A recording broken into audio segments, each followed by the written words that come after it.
together. 1, 2, 3.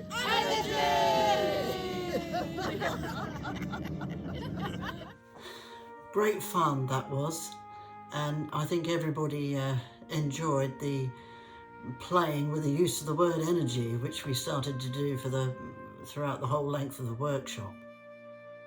So the workshops I'm holding up and down the country, or it seems that way at the moment, are somewhat necessary so that we can actually come together and maybe get a little bit of positivity flowing, for want of a better term.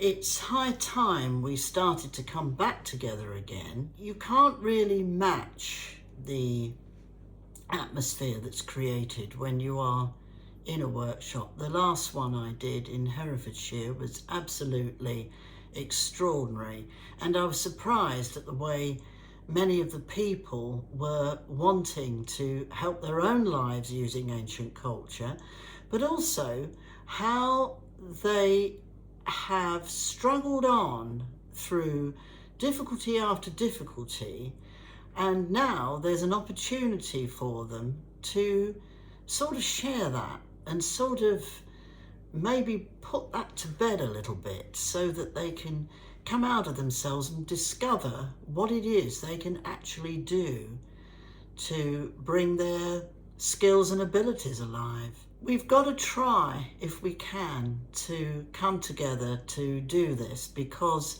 there are people who are keen, but we need more people who are keen. So my next workshop in Cumbria, taking place mid-July, look it up, go to my website, look it up, and you will see that it is something that is going to be quite exciting, because it's going to help you, the participant. You're not coming just to learn about what I'm all about. I'm sort of like a signpost saying, let's find out what you're about and what you can do using structuring ancient culture to help your life today. So isn't it a good idea to come along to these workshops just to give it the benefit of the doubt and see what I have to say? See what you can achieve for yourself. Let's share something. Let's come together and try to make something that can be long lasting. And then we can keep coming together here and there, and that will be a wonderful thing. So I hope to see you at one of the workshops. The next one's Cumbria. There's another one in Swansea in September. I do hope to meet up with you and share something with you of what we can all achieve together, looking back at what our ancestors would have wanted us to do. Let's remember that. So, see you there.